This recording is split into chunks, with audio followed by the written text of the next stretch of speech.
Os céus proclamam a glória de Deus, e o firmamento anuncia as obras das suas mãos. Um dia discursa a outro dia, e uma noite revela conhecimento a outra noite. Não há linguagem, nem há palavras, e deles não se ouve nenhum som. No entanto, por toda a terra se faz ouvir a sua voz, e as suas palavras até aos confins do mundo. Aí pôs uma tenda para o sol, o qual, como noivo que sai dos seus aposentos, se regozija como herói, a percorrer o seu caminho. Principia numa extremidade dos céus, e até a outra vai o seu percurso, e nada refoge ao seu calor. Até aqui, meus irmãos, a palavra santa bendita do nosso Deus. Vamos orar mais uma vez? Feche seus olhos. Senhor, nosso Deus e Pai, queremos te louvar, te engrandecer e te agradecer a Deus pela tua palavra que foi lida nesse instante. Ser conosco, dando-nos, ó Deus, a iluminação do Espírito, para que possamos compreender o que o Senhor está falando conosco nesta noite. Ó Deus, a tua palavra bendita fala a nós, assim como toda a tua criação. Dá-nos ouvidos para ouvir, entender e compreender. E assim vivemos vidas que glorifiquem o teu santo nome. É assim que nós oramos, em nome de Jesus. Amém. Meus irmãos, no Salmo, se você olhar o Salmo 115, um salmo também bastante conhecido, o Salmo 115 vai nos falar, vai nos mostrar os falsos deuses das nações. Como são os falsos deuses das nações? Com que eles se assemelham? São deuses feitos de ouro, deuses feitos de prata, deuses feitos de ferro, de bronze, de barro, deuses feitos de vários materiais. E é interessante a descrição que o Salmo 115 faz deles, porque eles têm boca, mas não falam. Apesar de terem boca, eles não falam coisa alguma. Eles têm ouvidos. A imagem, a figura tem ouvidos, mas ela não ouve. Não tem como, apesar dos seus adoradores prestarem cultos, falarem, dirigirem as suas orações a esses ídolos, a esses falsos deuses, eles não podem ouvir. Também tem garganta.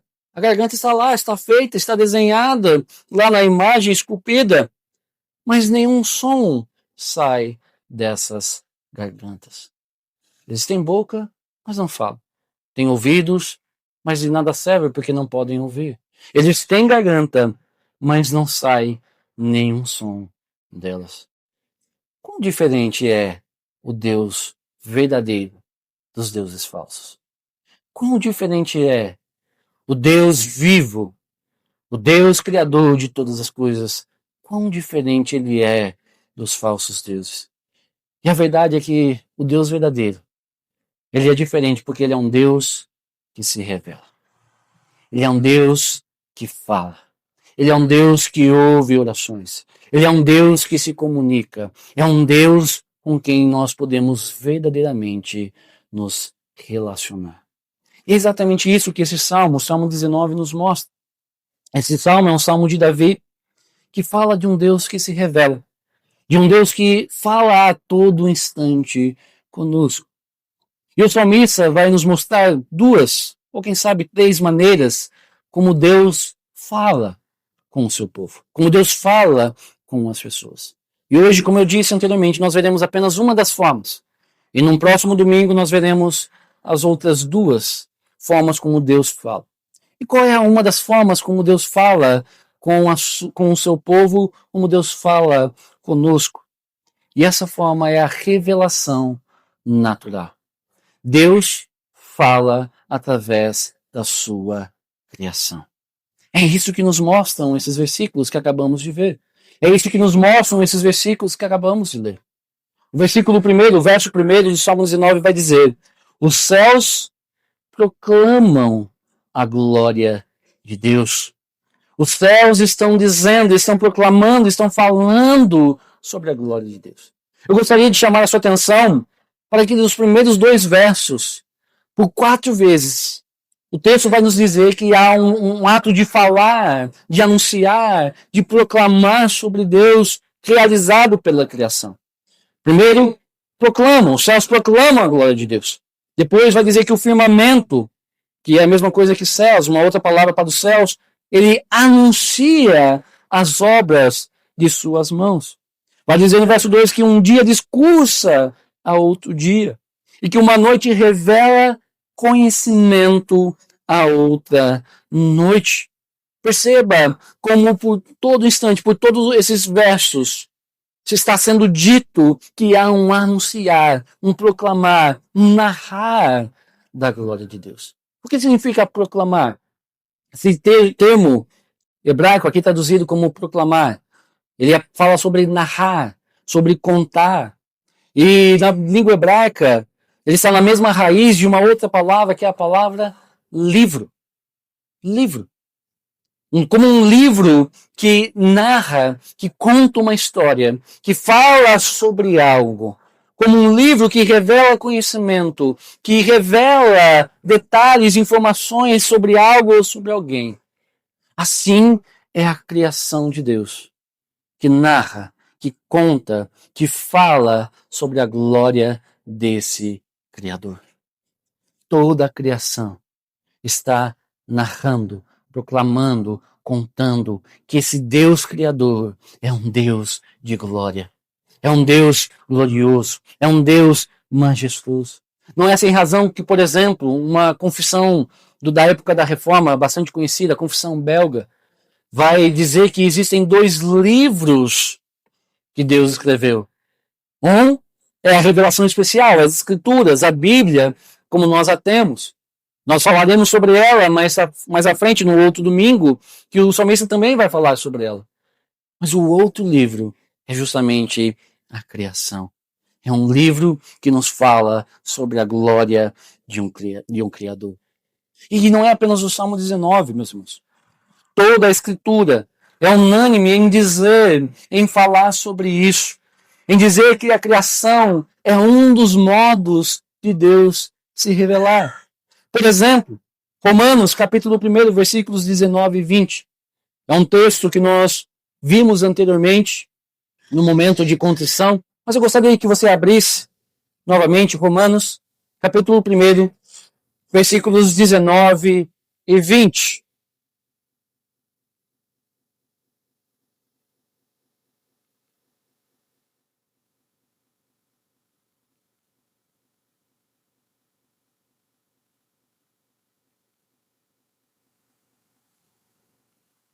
Romanos, capítulo 1, capítulo 1. Nós veremos os versículos 19 e 20 apenas agora. Nós vimos do 18 ao 23, mas agora veremos o 19 e o 20.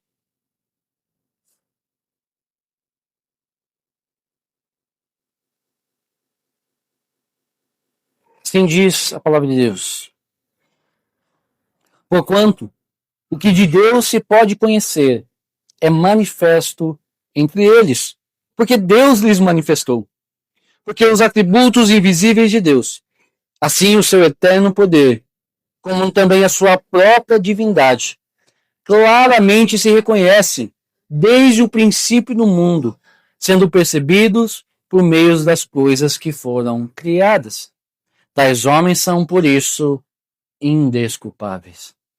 Toda a criação revela sobre o Criador, fala sobre Deus, fala sobre a glória de Deus. E algo que eu gostaria também de chamar a sua atenção é de que essa revelação ela é contínua. Aqui, os termos traduzidos do hebraico, eles estão num tempo verbal que indicam uma ação contínua. Não é apenas que eles proclamam uma vez, proclamaram, falaram, anunciaram uma vez que há um Deus glorioso, Criador de todas as coisas, mas de que eles anunciam em todo tempo, em todo momento, a cada instante. Não há um momento sequer, não há um instante sequer em que a criação não esteja gritando para nós sobre um Deus Criador, um Deus cheio de glória, um Deus cheio de majestade. Não há um momento sequer em que o mundo todo, em que a criação toda não esteja gritando: há um Deus Criador, que é cheio de glória. Mas será que nós percebemos isso? Será que nós entendemos e compreendemos essas realidades, essas verdades, desse Deus que fala e que se revela a nós? Sabe, muitas vezes a visão que nós temos de Deus e da sua relação com a sua criação é uma visão que se parece muito mais com algo que é chamado, conhecido na filosofia como deísmo. O que é o deísmo? Para explicar o deísmo, eu vou usar a figura de um homem chamado William Paley, onde ele faz uma metáfora do relojoeiro. William Paley vai explicar a criação da seguinte forma: ele vai dizer que o mundo é como um relógio, e não como um relógio como nós temos hoje. Imagina um relógio de corda, em que Deus, como um grande relojoeiro, foi lá, fez, encaixou as peças nos seus devidos lugares, deu corda a esse mundo e deixou o mundo funcionando, deixou o mundo seguir o seu curso, mas que não tem mais nenhuma relação com esse mundo, que não tem mais uma relação com aquilo que ele fez. E assim, muitas vezes nós imaginamos que é Deus com toda a criação. Nós até dizemos, não, eu creio que Deus criou todas as coisas. Mas parece que nós não cremos que Deus está continuamente envolvido com toda a sua criação. Parece que nós não estamos realmente crendo que Deus se manifesta a todo instante em sua criação, de que ele está plenamente, completamente envolvido com ela. Mas a verdade da palavra de Deus, meus irmãos, é que Deus está a todo instante envolvido com a sua criação. A todo instante ela está revelando, está falando sobre a sua glória, que a todo instante Deus está fazendo com que todo mundo funcione, com que todo mundo aconteça, com que as coisas aconteçam. As leis naturais nada mais são do que o agir de Deus contínuo sobre toda a criação. Se Deus retirasse o seu poder, se Deus retirasse a sua mão, todo o universo deixaria de existir, deixaria de funcionar, nada mais seguiria o seu curso, porque é Deus quem sustenta todas as coisas. É o Filho, Cristo Jesus, quem sustenta toda a realidade. Toda a realidade. Seja a realidade humana, que é parte da criação, a história humana, a cultura humana, seja a natureza, a criação natural, como nós costumamos chamar, tudo é sustentado por Deus. Tudo tem um envolvimento do Criador. E em tudo ele fala conosco. Por exemplo, o texto de Colossenses, capítulo 1, versículos 15 a 17, diz o seguinte, falando sobre Cristo. Este é a imagem do Deus invisível, o primogênito de toda a criação, pois nele foram criadas todas as coisas, nos céus e sobre a terra, as visíveis e as invisíveis, sejam tronos, sejam soberanias, quer principados, quer potestades. Tudo foi criado por meio dele e para ele. Ele é antes de todas as coisas. Nele tudo subsiste. Nele tudo subsiste. Todas as coisas existem porque é Cristo quem as sustenta. Elas existem em Cristo, pelo poder de Cristo, pela palavra de Cristo. Ele quem sustenta todas as coisas. Também Hebreus, capítulo 1, versículo 3 vai dizer: Ele, que é o resplendor da glória e a expressão exata do seu ser, sustentando todas as coisas pela palavra do seu poder, depois de ter feito a purificação dos pecados, assentou-se à direita da majestade nas alturas.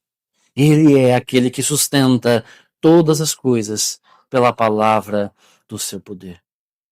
Em todo momento, em toda circunstância, em tudo que existe e em tudo que acontece, Deus está falando conosco. Deus está se revelando a nós. Deus está gritando a nós sobre a sua glória.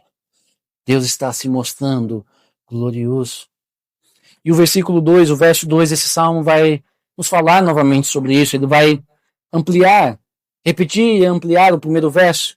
O verso 2 vai dizer que um dia discursa a outro dia. E uma noite revela conhecimento a outra noite. Perceba como há aqui um contínuo comunicar da glória de Deus. Dia após dia. noite após noite. Um dia fala outro dia, um dia discursa a outro dia. E é interessante que a palavra, usada aqui, traduzida aqui como discursa, fala sobre um borbulhar de palavras. Discursar aqui tem o sentido de falar muitas e muitas e muitas palavras. O texto está nos dizendo que a criação, tudo que existe, não apenas fala como se fosse um mero sussurro distante, palavras aqui e acolá, palavras lançadas e esparsas entre umas das outras, mas diz que há um borbulhar de palavras, é muita palavra, é um discurso muito longo, muito grande da criação, falando do seu Criador. Mas como esse discurso acontece? Por palavras ouvidas? Já que alguém pode chegar numa árvore, como alguns fazem por aí, encostar o seu ouvido e dizer que ouve a árvore conversando com ele, falando com ele, ou coisas nesse sentido? É assim que nós ouvimos o discurso da criação sobre a glória de Deus? E a resposta é não. O versículo 3 vai dizer que não há linguagem, nem há palavras. Não há um som saindo dele, da criação. Não se ouve nenhum som saindo das árvores, saindo das estrelas, saindo do sol, saindo dos planetas, saindo das galáxias. Não se ouve nenhuma voz ou uma linguagem. Essa linguagem, esse falar, esse pronunciar, esse discurso deve ser percebido pelos próprios elementos da criação. A própria existência delas é um discurso que nos fala. Essa linguagem ela se dá não através de linguagem humana, mas sim através de pesos, de medidas, através da própria existência de todas as coisas. E é preciso haver discernimento para compreender essa proclamação. Contudo, apesar de nem todos terem esse discernimento, o verso 4 vai nos dizer que esse conhecimento é inescapável. Não há uma pessoa sequer que não ouça falar da glória de Deus, que não ouça falar do Criador. Não há um lugar sequer em que essa voz não chegue, onde não há um grito da glória de Deus. Verso 4 vai nos dizer, no entanto, por toda a terra se faz ouvir a sua voz. É interessante, meus irmãos, que o apóstolo Paulo, ele diz exatamente a mesma coisa, tendo exatamente esse salmo em mente. Se nós olhássemos, por exemplo, Romanos 1, que nós já vimos, o texto de Romanos 1, ele vai dizer que todas as pessoas têm conhecimento de Deus e que, portanto, todas as pessoas são indesculpáveis diante do Senhor. Indesculpáveis diante de Deus, porque todas ouviram através da criação. É exatamente o que o nosso texto está dizendo. Mas há um outro texto também, que está em Romanos, capítulo 10, versículo 18, onde Paulo vai dizer a seguinte coisa. Mas pergunto, porventura não ouviram? Sim, por certo. Por toda a terra se fez ouvir a sua voz, e as suas palavras até aos confins do mundo. Paulo está aqui citando o Salmo 19. Mas qual é o contexto de Romanos, capítulo 10, versículo 18? No contexto, Paulo diz que a salvação dos homens, ela é de todos aqueles que creem em Jesus. Paulo, ele vai ensinar, se você acompanhar lá todo o livro de Romanos, desde o começo até o fim, você vai ver que Paulo começa dizendo que todas as pessoas pecaram, que todas as pessoas se tornaram indesculpáveis diante de Deus, que todas as pessoas quebraram a lei de Deus, que todas as pessoas merecem a ira e o castigo de Deus. Mas que Deus, por sua graça e misericórdia, enviou Cristo Jesus para que aquele que crê em Cristo não seja condenado, mas seja salvo. Essa é a mensagem do Evangelho. E que existe salvação em Cristo Jesus. Então, no contexto, Paulo está dizendo que a salvação é de todos os que creem em Jesus. Sejam judeus, sejam gregos. E todo aquele que invocar o nome do Senhor será salvo. E para isso é preciso que haja pregação do Evangelho. O Evangelho, ele deve ser pregado para que as pessoas ouçam falar de Cristo e assim invoquem o nome do Senhor e sejam salvos. A salvação não é pelas obras, a salvação não é pelo que nós fazemos, a salvação não é pela nossa bondade, a salvação não é por nada que haja em nós. A salvação se dá através da fé em Cristo, Porque Cristo levou sobre si a punição dos nossos pecados e ele viveu a vida justa em nosso lugar. Mas talvez algumas pessoas questionassem o apóstolo. E ele já levanta aqui, nesse texto, algumas possíveis indagações daquilo que ele estava dizendo. Será que, portanto, se alguém não ouvir falar de Cristo, se em algum lugar alguém não ouvir falar do Senhor e, portanto, não clamar ao Senhor, não seria isso injusto? Não seria injusto de pessoas que nunca ouviram do Evangelho e que, portanto, não tem como proclamar, não tem como clamar a Cristo Jesus, invocá-lo como seu Senhor e Salvador? Não seria injusto da parte de Deus tal coisa? E Paulo vai responder a essa possível indagação, esse possível questionamento, justamente citando o Salmo 19, verso 4, o texto que nós vimos, dizendo: por toda a terra se faz ouvir a sua voz. Paulo está dizendo, portanto, que não há uma pessoa sequer em todo o mundo que nunca tenha ouvido falar da glória de Deus. Não há uma pessoa que não ouviu falar do Criador. Como? Porque a criação, a realidade, a existência clama, grita, proclama que há um Deus Criador, a quem devemos glorificar, a quem devemos adorar. Sobre todas as pessoas está uma obrigação, como Paulo vai dizer no capítulo 1 de Romanos, a obrigação de glorificar a Deus, a obrigação de viver para a sua glória. A criação gera essa obrigação em nós. A realidade gera essa obrigação sobre a nossa vida, de adorar o Deus verdadeiro. Mas o que acontece com as pessoas? Paulo vai dizer em Romanos capítulo 1, as pessoas preferem adorar a criatura em lugar do Criador. Fato é que as pessoas não querem glorificar a Deus, não querem render-lhe graças. Elas preferem adorar a criatura em lugar do Criador. E os versículos seguintes nos mostram exatamente isso. O salmista vai chamar uma nova testemunha da glória de Deus. Quem é essa testemunha? É o sol. No final do versículo 4, ele vai dizer que Deus colocou uma tenda nos céus para o sol, como se fosse um lugar de descanso para ele durante a noite. Contudo, o salmista passa a descrever o trajeto do sol durante o dia, partindo do ponto de vista do observador. E aqui ele vai usar de duas metáforas para descrever o percurso do sol, para descrever o caminho que o sol faz, nascendo até a sua morte, ou o seu ocaso. E a primeira metáfora que o salmista vai usar é de um noivo saindo dos seus aposentos. Naquele tempo, naqueles dias, o noivo ficava num aposento preparado especialmente para ele. Quando era a época do casamento, quando ele estava para se casar, havia o aposento do noivo, onde ele ficava ali, preparando-se para a consumação do casamento, até quando chegasse o grande dia. Quando chegava o grande dia, o noivo saía do seu aposento, geralmente com vestes brilhantes, e ia com grande alegria em direção à sua noiva.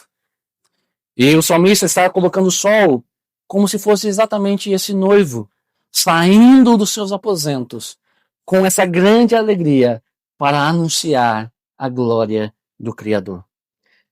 O salmista também vai comparar o sol com um homem forte, um herói, percorrendo o seu caminho sem que ninguém o possa parar.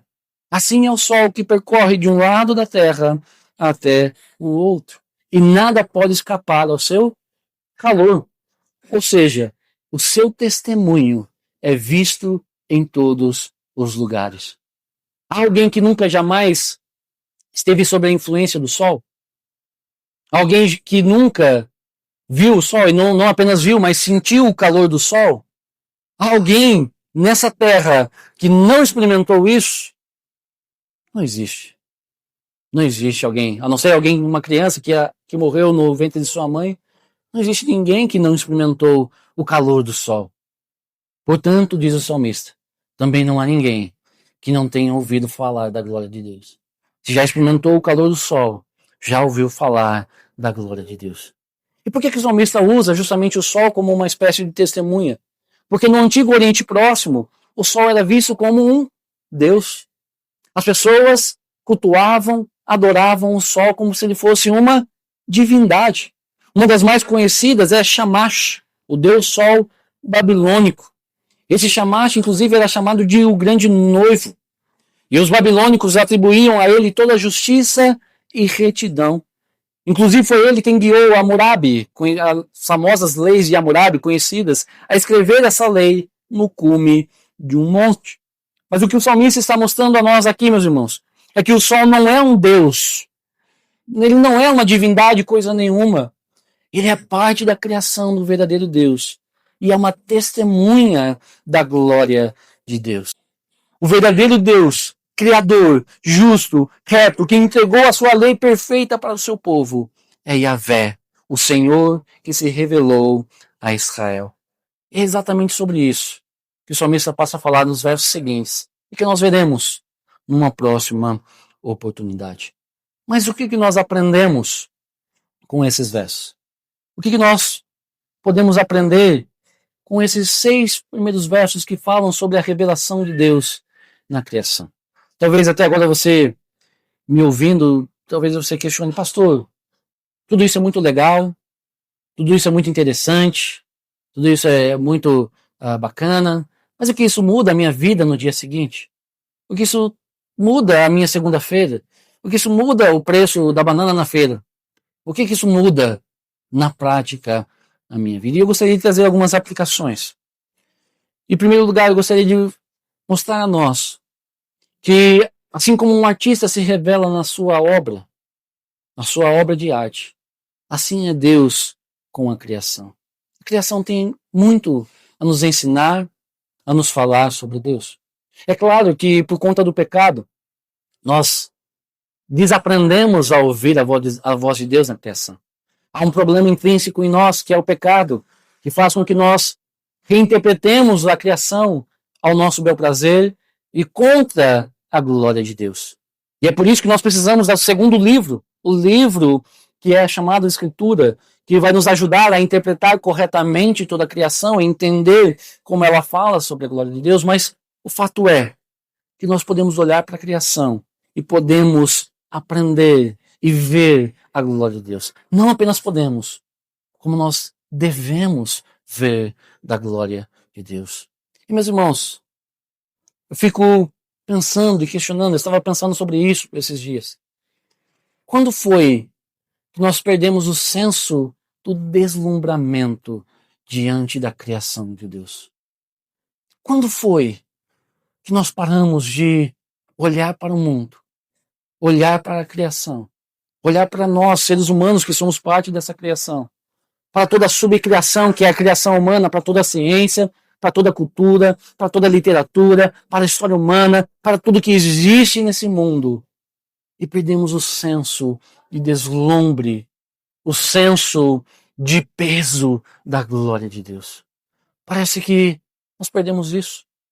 Estamos tão ocupados com os nossos afazeres. Estamos tão preocupados com as nossas coisas.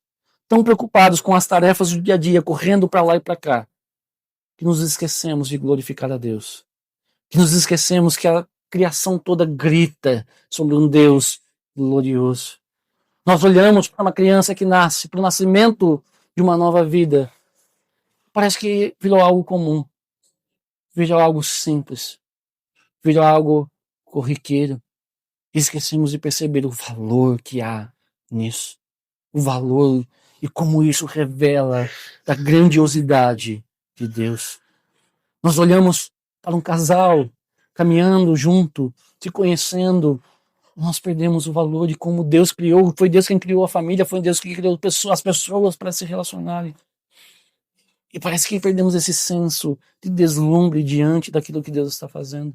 Olhamos para as criações humanas, para a ciência, para tudo que os homens, de bom que os homens fazem.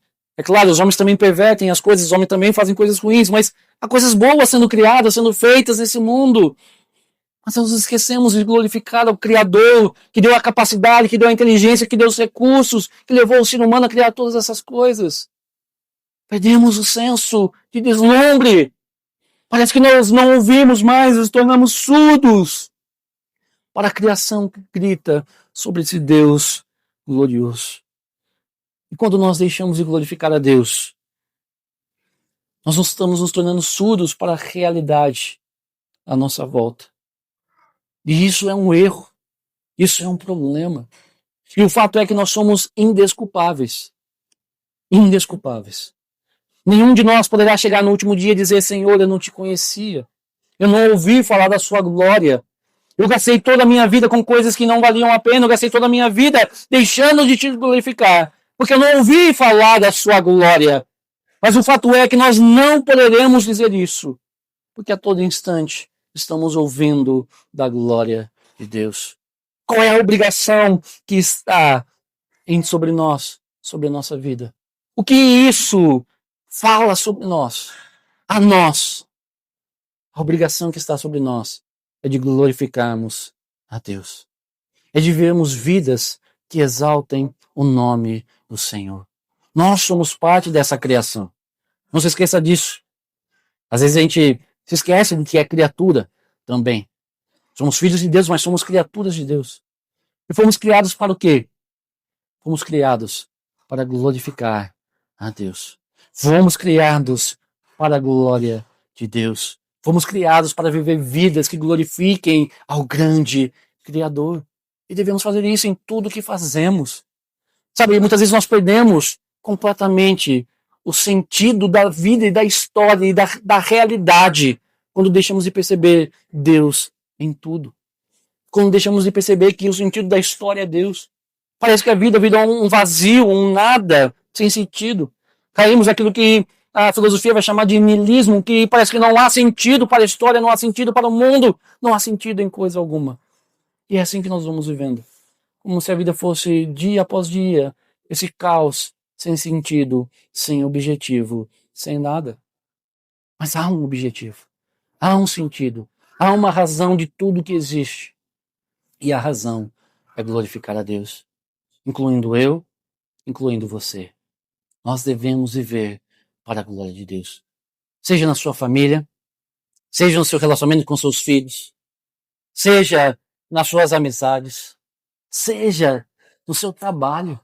Inclusive, trabalhos que estão relacionados, que se atarefam de estudar mais da glória desse Criador.